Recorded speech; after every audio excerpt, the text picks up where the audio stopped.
Yuk jadi bagian dari dakwah kami. Dukung operasional dakwah dan sosial kami, raih pahala amal jariah yang terus mengalir sampai hari kiamat. Ustadz, tadi kita udah intro sedikit tentang transformasi Ustadz. Dan Alhamdulillah kampus UPI ini sekarang kita punya logo baru dan juga program-program baru, intinya semuanya bertransformasi.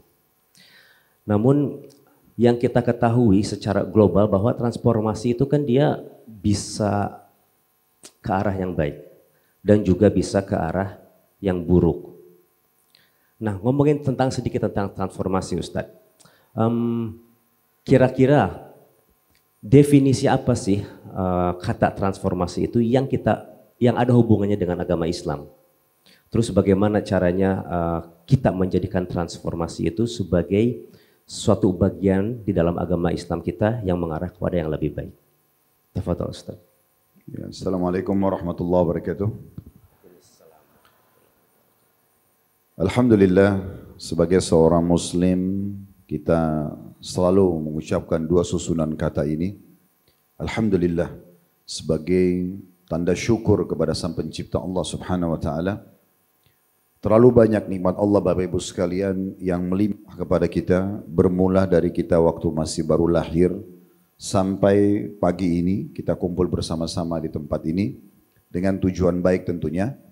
Terlalu banyak melimpah nikmat Allah dari makanan, minuman, oksigen, air, kesehatan dan segala macam hal yang Allah bolehkan kita menikmati selama halalan thayyibah, dibolehkan dan juga berkualitas serta diikuti dengan syukur. Dan luar biasanya Allah mudahkan syukur itu dengan dua susunan kata ini, Alhamdulillah. Dan Allah maha benar dengan janjinya dalam firman surah Ibrahim, La in syakartum la azidannakum. Kalau kalian bersyukur, maka pasti aku akan tambah. Maka banyak bersyukur akan menambah nikmat tersebut. Termasuk Allah mudahkan kita, dimulai dari jajaran semua pengurus yayasan kampus UPI, dan juga mungkin semua jemaah yang sudah menjawab undangan ini, semua teman-teman tim termasuk Kang Uki sama teman-teman yang datang dari Jakarta, semua ini tentunya sebuah nikmat yang tidak terhingga. Karena kalau bukan karena ketentuan dari Allah, kita tidak akan duduk bersama-sama di sini. Alhamdulillah atas nikmat ini, tinggal bagaimana kita terus sibuk dari kebaikan kepada kebaikan selanjutnya sampai menjelang ajal datang nanti. Selanjutnya kita panjatkan salam hormat kita kepada utusan Allah Nabi besar Muhammad sallallahu alaihi wa alihi wa sahbihi wasallam, sebagaimana Allah telah perintahkan kita untuk mengucapkan salam hormat tersebut. Kalau tadi masalah transformasi sebagai judul yang dipilih, sederhana sebenarnya definisinya itu adalah perubahan. Perubahan ini memang harus ada dalam hidup kita Bapak Ibu sekalian. Harus ada. Cuma memang tinggal orang itu mau berubah menjadi lebih baik atau menjadi lebih buruk. Sebagai contoh misalnya realita dalam kehidupan sehari-hari, kalau orang ingin lebih sehat, dia harus punya transformasi. Dari keadaan dia, keterpurukan misalnya, tidak pernah olahraga, tidak pernah perhatian dengan makanan dan minuman yang sehat, tidak hidup di lingkungan asri, tidak mengatur pola tidur yang sehat misalnya, maka dia akan kepada keterpurukannya. Di sini dia butuh transformasi kepada perubahan yang membawa lebih baik.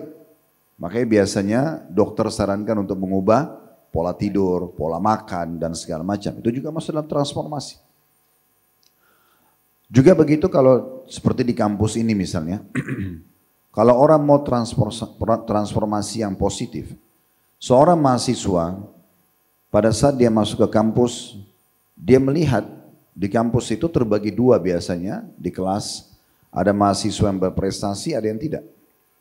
Nah kalau dia lihatnya mahasiswa yang berprestasi, rajin, produktif, ya, kemudian juga aktif, ya, berinteraksi sama dosen, dia sangat menikmati kurikulum yang ada, dan orang ini melihat kepada orang yang berprestasi tadi, lalu dia mengikutinya, itu transformasi sebenarnya. Bagaimana dia mengadakan perubahan dalam dirinya, mengikuti orang yang lebih berprestasi. Orang seperti ini pasti akan mirip. Buah tidak akan jauh dari pohonnya, siapa yang dia contohin. Seorang dosen di kampus misalnya seperti ini. Kalau dosen itu masuk, mendaftar dan melamar kerja, kemudian dia sudah diterima misalnya, kemudian dia melihat dosen-dosen yang berprestasi, yang sudah 10 tahun mungkin ngajar, sudah senior, sudah sampai pada jabatan tertentu, kemudian dia mengejar prestasi seperti orang tersebut. Dia coba masuk kepada perubahan mungkin pola dia, cara mendidik selama ini biasa saja, dia ikutin dan berprestasi supaya lebih baik. Manajemen waktunya ya dan segala macam hal, maka pasti dia juga akan berprestasi. Ini juga kalau kita tarik ke perusahaan sama. Seorang staf di perusahaan kalau dia misalnya masuk ke perusahaan yang dia contohin, dia ikutin adalah orang-orang yang berprestasi di perusahaan tersebut, sehingga mendapatkan jabatan tertentu, kemudian payroll atau gaji juga tertentu, saya yakin juga dia akan sama. Ini kalau transformasinya kepada positif. Tapi ada juga orang pada negatif. Misalnya dia tadi mahasiswa, dosen, seorang pegawai di perusahaan misalnya, yang dia contohin, yang dia lihat orang-orang yang justru gagal. Orang yang gagal, mahasiswa yang ugal-ugalan, malas belajar, atau dosen-dosen mungkin yang secara kualitas masih di bawahnya dia. Diikutin lah misalnya, sering telat datang, ya asal-asalan mengajar, yang penting sudah jalankan tugas misalnya. Atau seorang pegawai di perusahaan mungkin dia sebenarnya pada saat masuk semangatnya sudah 100% untuk mengejar prestasi di perusahaan. Tapi dia justru melihat pegawai-pegawai yang ugal-ugalan, datangnya telat segala macam, dia ikutin. Maka ini transformasi tapi pada hal yang negatif. Oleh karena itu teman-teman sekalian, kita harusnya bertransformasi kepada yang lebih baik. Dan Allah subhanahu wa ta'ala akan menilai upaya kita itu. Siapa yang ingin bertransformasi, mengadakan perubahan kepada yang lebih baik, Allah mudahkan. Siapa yang ingin transformasi kepada hal yang buruk, Allah mudahkan. Allah bilang, "Faman syaa'a falyu'min wa man syaa'a falyakfur." Siapa yang mau beriman, mengejar prestasi terbaiknya, ya, maka silakan. Dan siapa yang mau kufur juga silakan. Dan Allah akan membantu orang-orang yang mau transformasi ini. Kalau dia menjadi orang baik, Allah berfirman, "Innallaha la yughayyiru ma biqaumin hatta yughayyiru ma bi anfusihim." Allah tidak akan mengubah nasib satu kaum sampai mereka mengubah nasib mereka sendiri. Bahasa mengubah ini kan transformasi. Jadi kalau kita ingin menjadi lebih baik, lebih berprestasi, Allah mudahkan. Allah akan pertemukan kita dengan ide-ide, Allah akan pertemukan kita dengan komunitas yang akhirnya membuat kita bisa meraih itu. Sebagaimana juga orang kalau mau buruk, kemudian dia terus saja mau ngejar prestasi di keterburukan itu, Allah pun mudahkan dia. Toh Allah sudah tentukan yang berprestasi akan dapatkan hasilnya di dunia, di akhirat dengan surga abadi, yang buruk maka di dunia akan merusak namanya, di akhirat juga akan masuk ke neraka. Nah itu kurang lebih gambaran tentang masalah makna transformasi, maaf. Ya. Transformasi secara global seperti itu ya Ustaz. Ya. Mungkin sekarang kita lebih mendetail lagi Ustaz ya. Masalahnya gini, ada orang yang transformasi tapi belum tentu akhiratnya juga ikut transformasi ibaratnya. Kita mengejar sesuatu gitu ya. Tapi kan kita di dalam Islam itu ketika mengadakan perubahan, tentunya kita ingin mengadakan transformasi juga yang bermanfaat juga untuk akhirat kita gitu ya. Nah di sini kita pengen tahu lebih detail lagi Ustadz, ada nggak sih hubungan kata transformasi tapi sekarang dalam Islamnya? Dan bagaimana mungkin dijelasin secara singkat mencapainya itu Ustadz? Gitu. Ya, biasanya yang lebih mudah dan familiar di masa kita sekarang ini, transformasi itu kepada hijrah. Ya. Hijrah biasanya. Kalau teman-teman pernah dengar orang kalau sudah mulai ikut pengajian, kalau berurusan dengan akhirat ya. Kalau tadi kan kita masih kasih contoh global, masalah pekerjaan dan segala macam. Tapi kalau sudah menuju ke akhirat berarti lebih kepada agama. Nah biasanya makna transformasi di dalam agama itu lebih kepada hijrah. Mungkin teman-teman tidak asing, mungkin juga sama ya. Mungkin dari kondisi yang mungkin sedikit jauh dari agama dulu, Sekarang berubah. Nah, transformasinya kepada lebih dekat kepada agama. Nah, biasanya dikenal dengan istilah hijrah. Oke. Dan yang namanya hijrah itu kan karena buat kita tuh sangat identik dengan berpindah, Ustadz. Sebagaimana kisah dahulu Nabi yang hijrah dari kota Mekah ke Madinah gitu. Nah mungkin sekarang kita pengen lebih, apalagi sekarang kita di Indonesia ini kan kita alhamdulillah mayoritas muslim, Ustadz. Maksudnya apakah masih ada apakah kita ini tetap harus pindah gitu ke kota, mengingat sekarang mayoritas orang Indonesia juga sudah muslim. Nah jadi definisi hijrah tadi Ustaz sebutkan juga adalah yang keduanya adalah meninggalkan hal-hal yang buruk menjadi hal-hal yang lebih baik.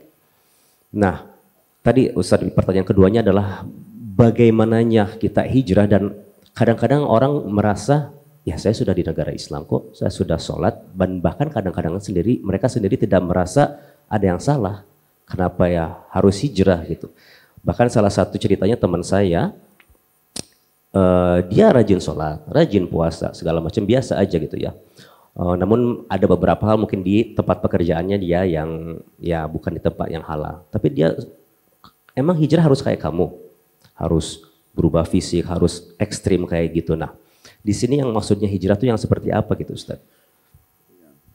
Jadi hijrah Bapak Ibu sekalian memiliki dua makna. Ulama mengatakan begitu ya.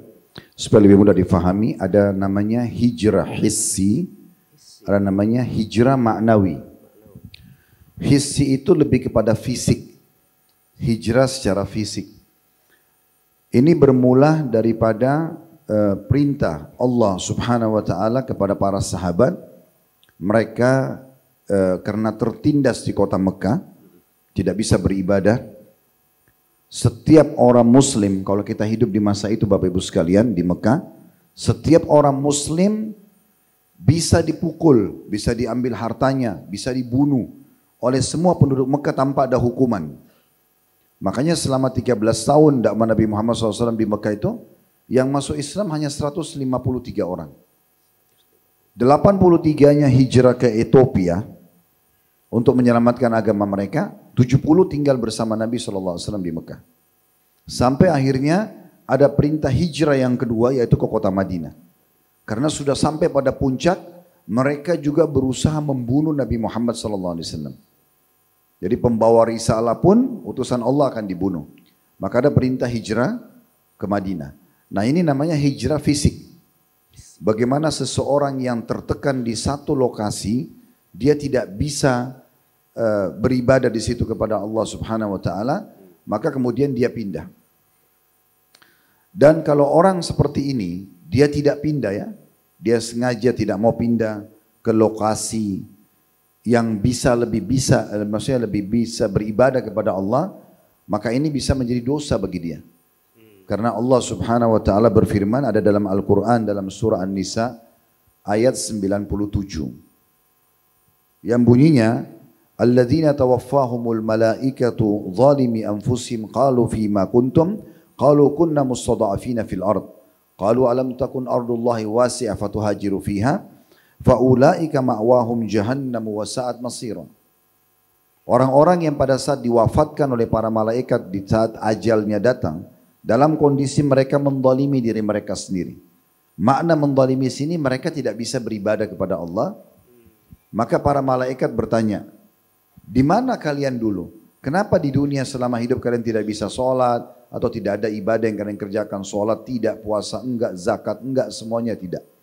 Mereka mengatakan kami dulu tertindas, kami enggak bisa beribadah. Maka para malaikat mengatakan, bukankah bumi Allah itu luas? Lalu kalian bisa hijrah ke sana? Mereka-mereka itu adalah balasannya neraka jahanam, dan itu seburuk-buruk tempat yang ditempuh. Jadi kalau ada orang berada di satu negara yang sifatnya dia tidak bisa beribadah, tertindas. Sementara dia punya kemampuan untuk hijrah, lalu dia tidak hijrah, dia tidak pindah ke negara muslim, maka ini justru akan jadi masalah buat dia di akhirat nanti. Kemudian ayat 98-nya Allah mengecualikan bagi orang-orang yang tidak mampu melakukan perjalanan, tidak mampu pindah, karena mereka lemah secara fisik. Sebagaimana dilanjutan ayat 98-nya masih surah An-Nisa, illal mustada'afina minar rijali wan nisa'i wal wildani la yastati'una hilatan wa la yahtaduna sabila. Kecuali orang-orang yang lemah secara fisik dari orang tua, wanita, anak-anak, maka mereka tidak mampu, tidak punya ide untuk hijrah. Kalau kita sekarang mungkin tidak ada biaya untuk biaya tiket, pesawat atau yang lainnya, mereka tidak mampu. Maka mereka itu tidak akan diberikan hukuman oleh Allah. Nah ini secara hissi gitu ya. Jadi dia hijrah secara fisik. Begitu juga ada fatwa ulama tentang masalah hukum hijrah ini ada 3 dalam hijrah hissi ya, secara fisik. Wajib, tidak ada pilihan kalau dia punya kemampuan dan tertindas di wilayah itu. Ada yang tidak wajib karena punya uzur. Tadi wanita, orang tua, anak-anak yang tidak mampu melakukan perjalanan untuk hijrah. Tapi di saat itu ulama mengatakan mereka harus bersama komunitas mereka. Nggak boleh hidupnya mencar-mencar. Misalnya komunitas muslim cuma ada 10% di wilayah itu. Maka dia akan berusaha bersama komunitasnya supaya bisa sholat, bisa puasa dan segala macam gitu. Kalau mencar-mencar nanti akan sulit sekali. Dan ada juga orang yang pilihan saja hijrahnya. Boleh tidak hijrah atau boleh hijrah. Ini bagi muslim-muslim yang tinggal di satu negara komunitas minoritasnya muslim, mayoritas non-muslim, tapi mereka masih bisa memperlihatkan agamanya. Kayak mereka masih bisa bangun masjid, mereka masih bisa ibadah. Contoh teman-teman kita di Amerika, di Eropa sekarang, mereka sangat leluasa untuk bisa membangun masjid, bahkan bisa beli gereja, mereka bangun tiap hari masuk Islam. Di beberapa wilayah, seperti juga di Jepang, saya waktu itu hari diundang, di Amerika, di Eropa, ini saya lihat memang aktif sekali kok muslimnya. Bahkan ada satu Islamic Center di Tokyo itu, saya datang ke sana dan ternyata setiap hari mereka membuka masjid itu di lantai satunya, itu di lantai bawahnya itu untuk memperkenalkan Islam dan banyak sekolah-sekolah yang datang dan banyak yang masuk Islam. Tetapi ada juga wilayah yang tidak seperti itu, seperti misalnya di daerah Cina sekarang ada sebagian wilayah seperti Ugru, mereka nggak bisa, malah kalau ketahuan mereka ibadah malah disiksa.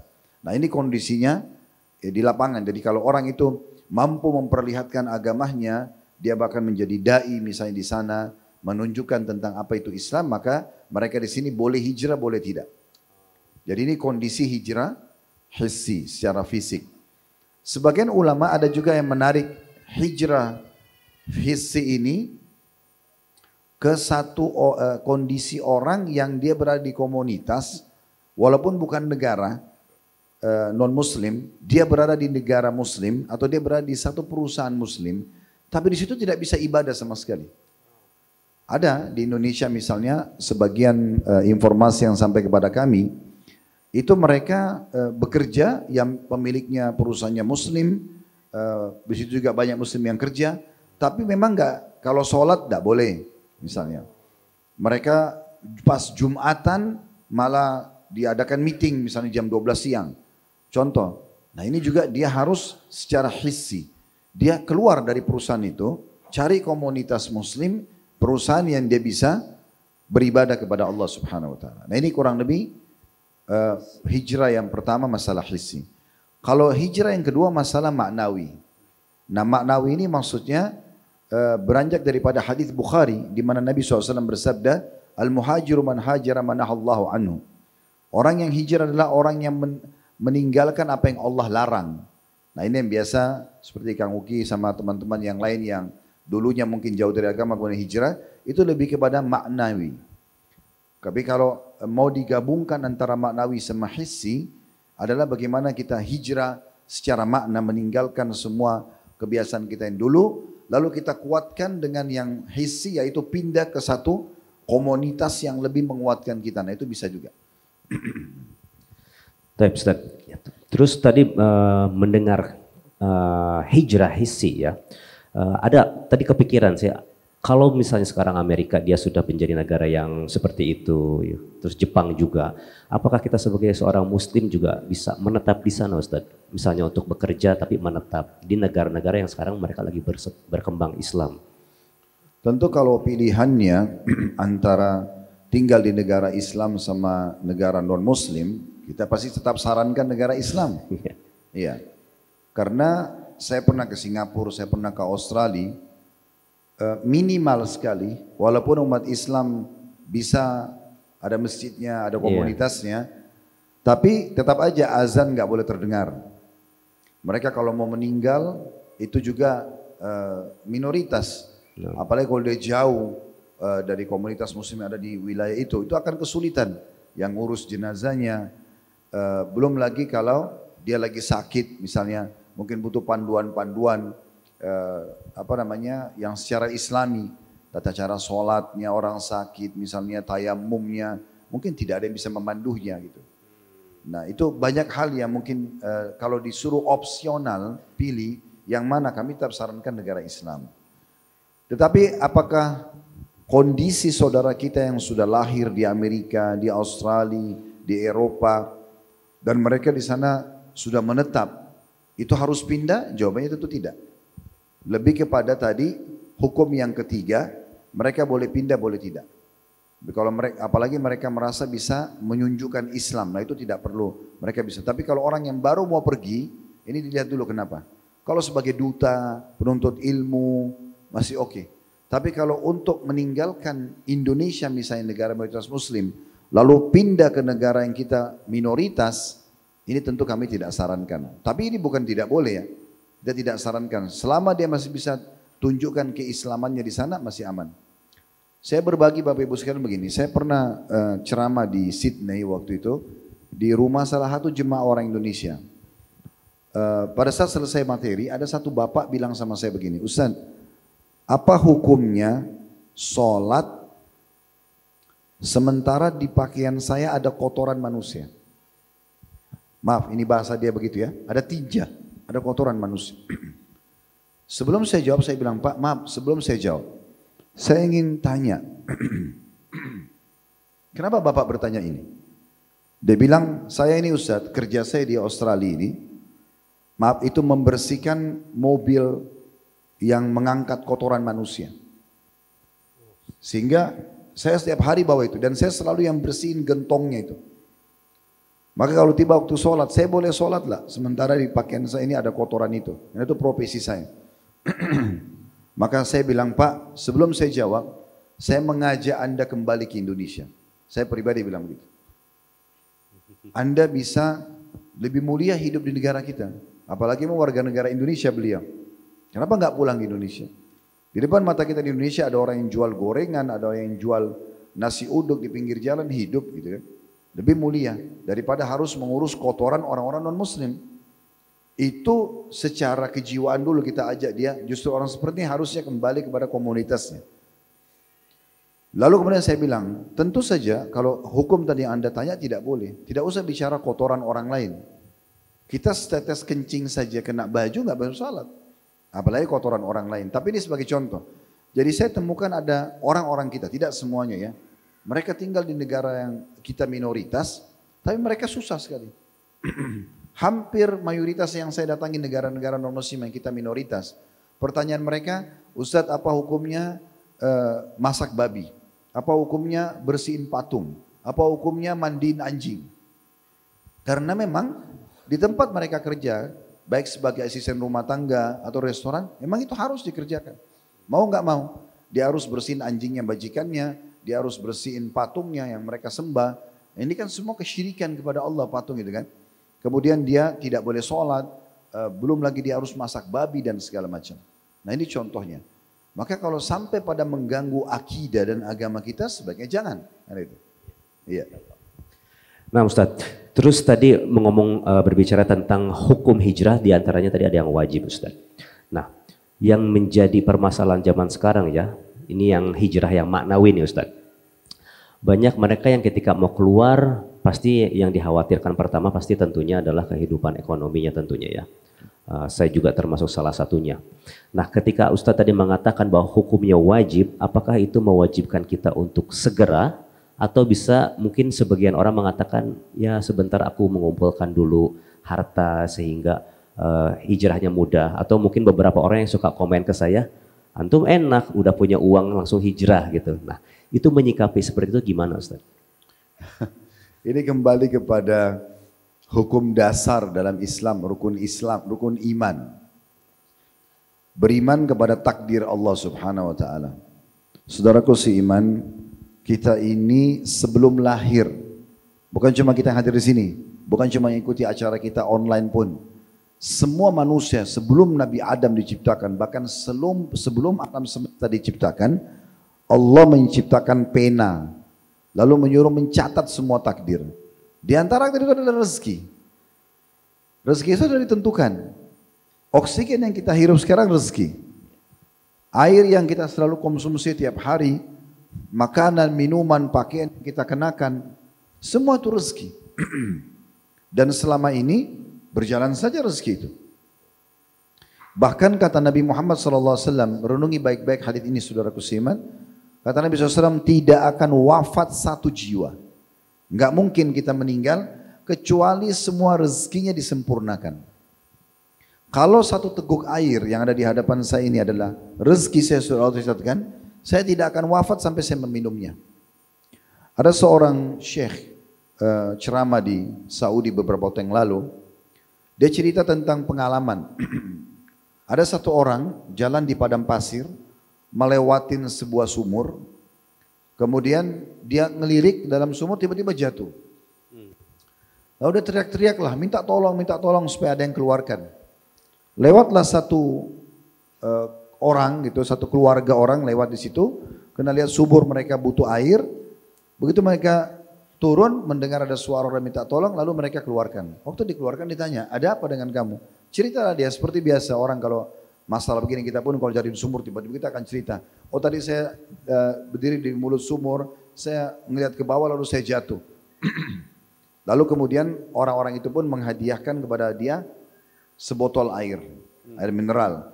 Dikasihlah air tersebut, kemudian orang ini minum. Subhanallah, begitu selesai dia minum satu botol air mineral meninggal dunia. Kata syekhnya, harusnya orang ini secara hitungan akal manusia, dia mati dalam sumur waktu jatuh. Kepalanya kebentur dan segala macam. Tapi takdir Allah berbeda. Dia harus minum dulu satu botol air itu baru dia meninggal dunia. Jadi ini rezeki yang harus kita yakini teman-teman sekalian. Rezeki sudah dicatatkan oleh Allah Subhanahu wa taala, tidak perlu ragu. Pernah ada satu orang pengusaha di Surabaya. Selesai saya mengisi tablik akbar di Al-Irsyad, Masjid Al-Irsyad waktu itu. Ada yang datang lalu mengatakan begini, Ustaz, bagaimana saya memahami keadaan saya? Saya kebetulan dengan teman-teman saya ini semuanya pengusaha-pengusaha muda. Umurnya memang masih sekitar kurang dari 30 tahun waktu itu. Dan secara ibadah, spiritual, ritual gitu, saya lebih dekat kepada Allah daripada teman-teman saya. Karena saya sholat, mereka kadang-kadang masih terbengkalai gitu kan. Tapi pada saat kami semua masuk menginginkan satu proyek, teman-teman saya dapat, saya tidak dapat. Bagaimana saya memahami ini supaya saya tidak sangka buruk kepada Allah? Kok bisa saya lebih dekat kepada Allah, mereka dapat, saya nggak dapat? Maka jawaban saya cuma satu, saya mengatakan belum rezeki Anda. Belum rezekinya. Kalau belum rezeki tidak akan sampai kepada kita. Kalau rezeki akan sampai kepada kita. Ini rukun iman yang paling dasar. Nggak boleh kita ragu tentang masalah itu. Lalu ada juga orang pernah datang mengatakan begini, Ustaz, saya ini kerja di satu lembaga ribawi. Saya ingin tinggalkan. Tetapi saya masih khawatir istri anak saya nanti makan dari mana. Ini bahasa dia langsung ke saya. Terus saya bilang, umur Anda berapa sekarang? Dia bilang umur saya 27 tahun waktu itu. Sekitar sudah 7 tahunan kerja. Pas tamat kuliah, dia langsung masuk kerja. Terus saya bilang, 27 tahun ini kalau kita kurangi masa kerja Anda 7 tahun, berarti umur 20 tahun kurang lebih. 20 tahun ini Anda hidup dari mana? Dia bilang dibiayai oleh orang tua Ustaz. Bahasanya gitu. Berarti 20 tahun aman nih. Dibiayai orang tua, bahkan mungkin dari masih pertama janin atau bayi di perut, 9 bulan, belum tahu alam luar, makanannya, minumannya, Allah buatin plasenta, transfer, ibu kita yang sibuk makan nutrisi yang sehat ya, kemudian vitamin, kemudian sehingga kita terhidupi 9 bulan, Anda terhidup 9 bulan, kemudian lahir, kita cuma tahu ngeak-ngeak nangis. Nah, semuanya dipenuhi, dibersihin popoknya, dikasih susunya, dibeliin bajunya, sampai umur 20 tahun. Sekarang Anda sudah sarjana, lalu Anda ragu dengan itu. Bagaimana bisa mempertemukan secara rasional nih? Harusnya Anda sekarang lebih tangkap masalah itu. Bahwasanya rezeki sudah ditentukan. Jadi tinggal bagaimana kita jalan menjadikan ini sebagai transportasi kita untuk menuju kepada yang benar gitu. Artinya setelah sarjana saya harus tahu dong mana yang boleh, mana tidak boleh secara agama. Ya, selama rezeki itu halal, maka saya ambil. Kalau itu tidak halal, saya tidak ambil. Karena ada juga orang yang mendapatkan hal-hal yang tidak halal. Contoh dia mencuri, manipulasi data, misalnya. Maka itu juga dia bisa makan, tapi itu tidak halal dalam agama Islam. Ustaz, tentang hijrah tadi Ustaz. Kadang-kadang kita tadi karena khawatir, ya mungkin kita yang belum hijrah memang belum bisa bertawakal full kepada Allah ya atas rezekinya semua. Cuma mungkin ada nggak sih bukan motivasi ya, keutamaan Ustaz yang bisa kita tahu apa yang kita akan dapat dari hijrah ini, sebagaimana mungkin kalau kita dalam Quran, kalau kita taat kita akan masuk surga, kalau kamu bersyukur tadi Ustaz bilang maka akan ditambahkan. Ada nggak fadilah-fadilah hijrah yang bisa menjadi pegangan buat kita? Saya yakin saya akan hijrah karena Allah mengatakan ini gitu. Ya. Jadi pondasi dasar agama kita ini keyakinan. Semua keyakinan. Karena beriman kepada Allah itu kan keyakinan. Kita tidak lihat Allah. Surga kita belum lihat. Keyakinan semuanya. Di antaranya rezeki. Semua itu keyakinan. Allah memastikan orang-orang beriman, beramal saleh dalam Al-Quran akan diberikan kehidupan yang thayyibah, yang baik. Allah akan berikan ketentraman jiwa. Allah akan penuhi kebutuhan dia sampai dia meninggal, di akhirat juga akan dapat balasan. Ini keyakinan. Begitu juga orang-orang yang kafir, membangkang kepada Allah, hukumnya adalah mereka akan dihukum di dunia, dia hukum di akhirat. Kalau ada yang mengatakan, tapi bagaimana kita memahami orang-orang yang melanggar kepada Allah ini tetap dikasih rezeki? Ya, karena pertama sudah dicatatkan rezeki mereka, dan yang kedua, kalau dalam sebuah hadis Nabi SAW mengatakan, Allah ingin menghabiskan kebaikan mereka di dunia. Jadi misalnya ada yang bakti sama orang tuanya, Allah kasih semua di dunia. Supaya nanti di akhirat mereka sudah tidak dapat balasan lagi. Jadi memang keyakinan dulu, kita harus yakin. Jangan pernah ragu teman-teman sekalian, saya kalau hijrah menjadi orang lebih baik, atau saya mengadakan transformasi diri saya ini, apakah nanti saya bisa tetap ada komunitas, tetap ada income, ya. Maka tentu jawabannya iya. Malah kita nanti akan memiliki komunitas yang baru. Kita akan memiliki sumber income yang baru. Memang sudah begitu. Salah satu ayat yang paling dahsyat tentang masalah hijrah ini yang Allah janjikan adalah surah An-Nisa. Masih tadi sama surah An-Nisa itu. Tadi kita bahas ayat 97-98, sekarang ayat 100-nya. Allah berfirman, wa may yuhajir fi sabilillah yajid fil ardi muragaman katsiran wa sa'a. Orang-orang yang hijrah di jalan Allah, mereka akan mendapatkan dua, muragaman dan sa'a.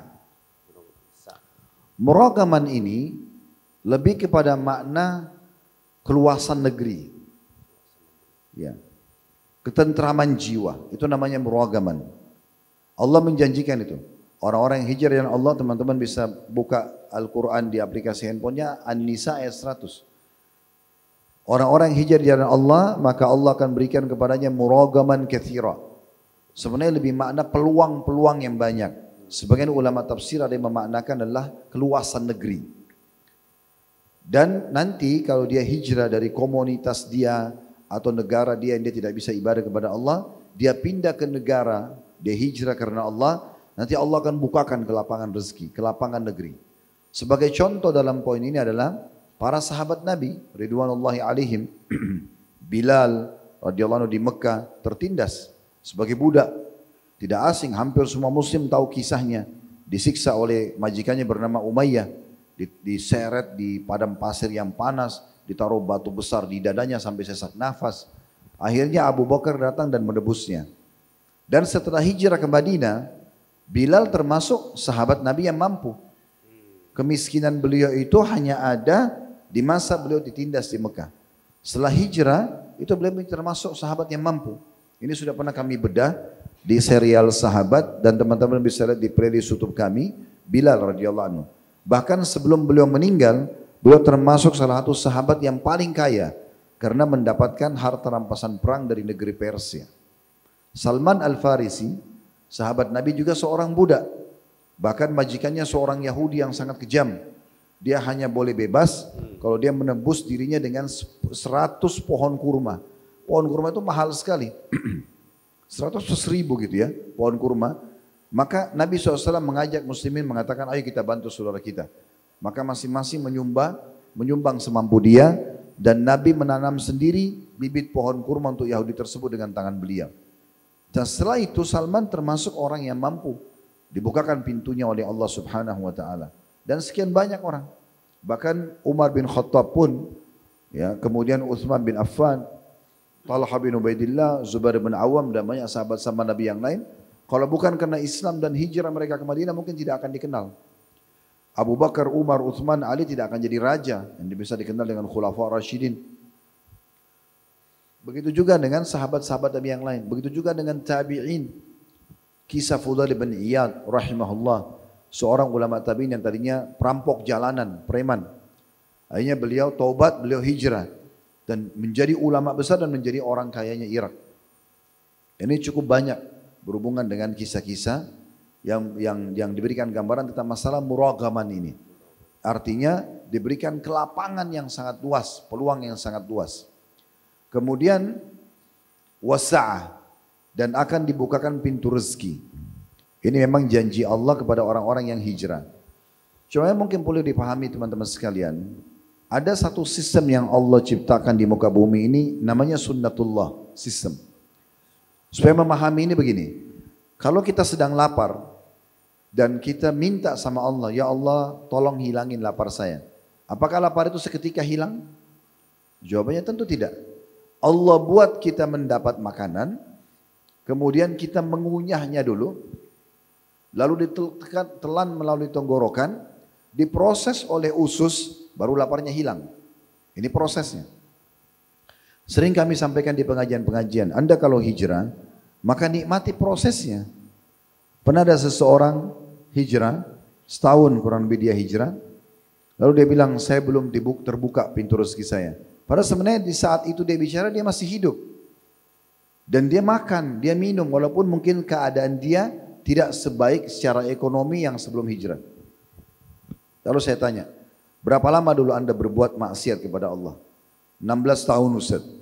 Berapa lama Anda hijrah sekarang? Setahun. Saya bilang, mana perimbangannya? Mana perimbangannya? Harusnya kalau mau bicara adil, 16 tahun Anda melanggar, 16 tahun juga Anda harusnya memperbaikinya, baru kemudian Anda dapat. Tetapi Allah itu maha pengasih, maha penyayang. Allah tidak pernah mempertemukan teman-teman, apa yang kita lakukan pelanggaran harus dibalas dengan itu juga. Contoh misalnya sakit. Kita mungkin dalam 1 tahun 365 hari nggak pernah sakit, tahun depannya kita sakit cuma seminggu flu dan demam. Itu ujiannya. Artinya proses hijrah itu ada, tapi tidak panjang, cuma butuh keteguhan, butuh menikmati proses itu, lalu kemudian insya Allah dia akan dapatkan. Ini poin penting untuk kita garis bawahi. Terus ini Ustadz, yang sering saya alamin dan juga teman-teman alamin adalah ketika kita hijrah kadang-kadang kita berharap komunitas membantu kita. Maka tadi menarik ketika Salman ya yang dia budak harus ditebus dengan 100 atau 1000 pohon itu. Nah kadang-kadang banyak teman-teman kita hijrah, terus kita berharap dibantu sama teman-teman kita. Saya nggak punya pekerjaan, terus mungkin nggak punya uang. Tapi ketika mereka datang ke komunitasnya, tidak dibantu, pada akhirnya mereka marah keluar lagi gitu. Nah itu gimana Ustadz menyikapi gitu dan bagaimana seharusnya kita sebagai kaum muslimin ketika kita didatangin sama orang yang mungkin kita nggak kenal, tapi dia bilang, akhi Afwan saya baru hijrah, keluar dari pekerjaan, terus saya ya nggak punya uang, tolong dibantu gitu. Itu gimana Ustadz? Jadi pernah ada orang datang kepada Nabi Muhammad SAW. Orang ini pengen berjihad. Dalam riwayat lain, dia lagi butuh bantuan uang. Kemudian Nabi SAW mengatakan, saya tidak temukan apa yang kau butuhkan ini. Waktu itu riwayat pertama mau berjihad, dia butuh tunggangan, kuda atau unta supaya dia bisa ikut berperang. Nabi bilang, saya lagi tidak punya. Maksudnya untuk dibantukan, sementara Nabi punya untuk beliau pakai sendiri, untuk berperang juga. Riwayat yang lain dia butuh bantuan fisik uang, kemudian Nabi mengatakan saya tidak memiliki jumlah yang kamu inginkan itu. Lalu Nabi arahkan, Nabi mengatakan pergilah kepada si fulan. Si fulan ini kebetulan orang Ansar yang punya banyak hewan tunggangan dan orangnya dermawan. Begitu juga yang riwayat yang kedua, tetap Nabi mengatakan pergilah kepada si fulan, mintalah bantuan uang yang kau inginkan. Lalu dia pun pergi dan dia mendapatkan apa yang dia inginkan. Lalu kata Nabi SAW, siapa yang menunjukkan pada kebaikan, dia akan dapat pahala siapapun yang mengikutinya. Tanpa dikurangi sedikit pun. Maksudnya Nabi menggambarkan, saya tadinya tidak bisa bantu. Tapi saya coba alihkan kepada orang yang mampu membantunya. Akhirnya saya dapat pahala karena saya melakukan itu. Mungkin ini dulu pembukaan di pertanyaan tadi antum itu ya. Cuma memang kita harus pahami begini teman-teman sekalian. Dalam Islam kita dianjurkan punya kemuliaan jiwa. Kita dilarang mengemis dalam Islam. Bahkan banyak sekali riwayat-riwayat Nabi Muhammad SAW itu yang melarang mengemis kalau kita masih punya makan satu hari satu kali. Dan kata Nabi SAW, siapa yang membuka pintu mengemis maka Allah akan bukakan baginya pintu kemiskinan. Dia hanya boleh kalau betul-betul kita akan mati kelaparan atau anak istri kita memang akan mati kelaparan, di situ kita membuka pintu hanya sampai batas dia sudah mampu. Sehingga jangan pernah setelah hijrah, tahu misalnya Indonesia mayoritas muslim atau mungkin ada komunitas teman-teman hijrah, lalu kita langsung mengemis sama mereka, apalagi tanpa memberikan imbal jasa. Imbal jasa itu kayak misalnya ide kah, atau tadi dipekerjakan misalnya dia punya keterampilan tertentu. Nah, mungkin jangan seperti itu, maksudnya dia harusnya punya sesuatu yang dia bisa berikan. Dia jual jasa dia, jual potensi dia, tanda kutip sini jualnya, kemudian dia terima imbalan. Nah, itu kemuliaan. Nah seperti itu. Jadi banyak poin-poin yang harus difahami dalam masalah ini tentunya, supaya jangan kita nyalakan, oh saya hijrah, tapi komunitas saya itu tidak mau bantu saya. Tergantung mau dibantu apa dulu. Mereka mampu atau tidak, itu yang pertama. Yang kedua, jangan juga kita tergantung sama mereka, lalu kita mengemis sehingga membuka pintu-pintu kemiskinan. Tapi bagaimana kita partisipasi sama mereka. Kalau komunitasnya belum bisa, mungkin ada komunitas yang lain misalnya. Mungkin seperti itu. Dan sebelum yang terakhir nih Ustadz, ada satu lagi mungkin yang menarik adalah ketika kita hijrah Ustadz. Yang ini saya juga sendiri alamin. Kadang-kadang kita itu selama mungkin ya setengah tahun atau 1 tahun di keadaan seperti itu ya, kita butuh pekerjaan segala macam, kita terombang-ambing dalam arti kita nggak tahu harus ngapain. Kita tahu ini haram, oke kelas kita tinggalkan. Tapi setelah itu apa yang kita harus lakukan gitu sebagai seorang muslim? Saya tahu saya harus memperbaiki diri segala macam. Tapi yang pertama saya nggak ada komunitas, kerjaan juga nggak ada. Nah ada nggak sih Ustadz tips ya, mungkin step-stepnya atau mungkin para sahabat ketika mereka berangkat dari Mekah ke Madinah, apa yang mereka lakukan pertama sehingga kita tahu pada akhirnya mereka pun juga di akhir hayatnya pada sukses gitu, baik secara kekayaan juga secara agamanya bagus gitu. Iya. Komunitas kita sebenarnya dalam agama sudah dibentuk, yaitu di masjid. Masjid. Kita kadang-kadang masih belum memaksimalkan masjid. Masjid itu tempat berkumpul semua muslim, terutama kaum laki-laki yang kalau bicara masalah mau mencari pekerjaan atau komunitasnya. Perempuan pun sama pada saat dia datang ke masjid, apakah hanya untuk sholat atau menghadiri majelis ilmunya. Di situ dia akan ketemu sama komunitasnya. Karena itu komunitas kita. Di situ nanti kita akan berteman sama orang-orang yang baik gitu ya. Karena kata Nabi SAW, orang yang mencintai masjid dan sering ke masjid itu tidak akan mendapatkan kecuali kebaikan. Di antaranya adalah teman-teman yang baik.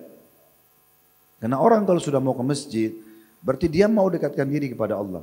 Sebenarnya sudah ada standar sekali, standarisasi daripada kebaikan dia. Selebihnya nanti tinggal kita kembangkan gitu ya. Mungkin di situ ada pemilik perusahaan, yang bisa membantu misalnya, atau kita bisa minimal bermusyawarah, ya, berbagi ide yang kita bisa tampung misalnya. Kita bisa ikut partisipasi di kegiatan masjid secara umum, ya misalnya jadi panitia pengajiannya dan segala macam. Jadi sebenarnya kita sudah punya komunitas itu. Jumat kita ketemu lagi. Ada setiap hari, 1 hari 5 kali sholat. Ada seminggu sekali kita ketemu. Ramadan setahun sekali, mungkin sebulan penuh. Bahkan ada itikaf misalnya. Semua ini mungkin harus dimaksimalkan dulu. Kalau saya melihat itu. Memang teman-teman sangat wajar orang kalau hijrah itu akan berubah semua. Terbawa arus, akan berubah performanya, akan berubah komunitasnya, akan berubah pekerjaan dan aktivitasnya, itu pasti. Mau nggak mau gitu ya. Sekarang kita biasa ke diskotik atau ke karaoke misalnya.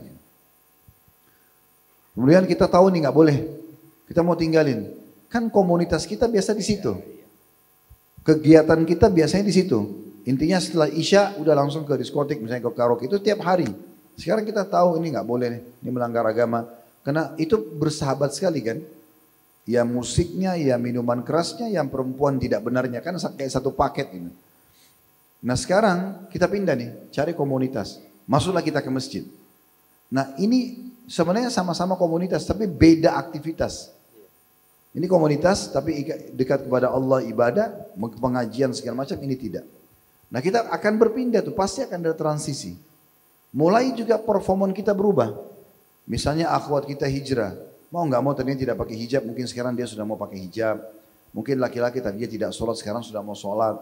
Mungkin dulu tidak pernah pakai kopiah, sekarang dia mau pakai kopiah. Itu sesuatu yang biasa saja gitu terjadi.